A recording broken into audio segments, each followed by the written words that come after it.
la reprise des vols nationaux envisagée dès le mois de juin par les compagnies aériennes.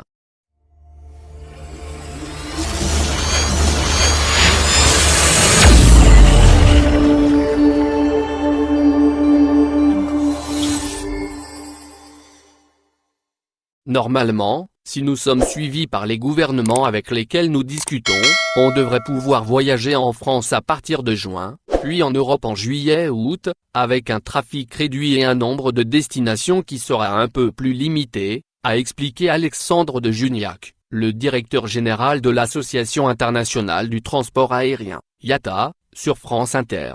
L'IATA prévoit la reprise des vols intercontinentaux au dernier trimestre dans le cadre d'un plan qui doit faire redécoller le secteur aérien, l'un des plus durement touchés depuis le début de la crise du coronavirus.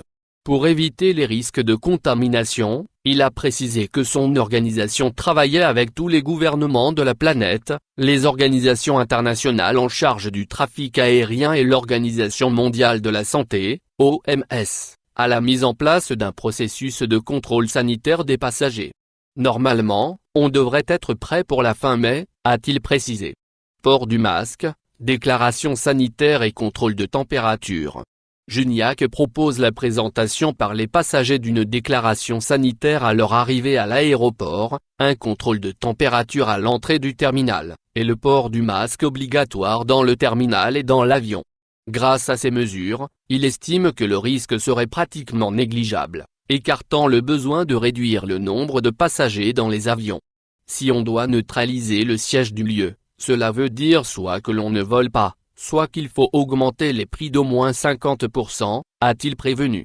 Le transport aérien ne devrait pas retrouver son niveau de trafic avant 2023 avec d'abord un redémarrage sur les liaisons intérieures cet été suivi par une reprise beaucoup plus lente du trafic international, avait estimé quelques jours plus tôt l'organisation qui regroupe 290 compagnies aériennes.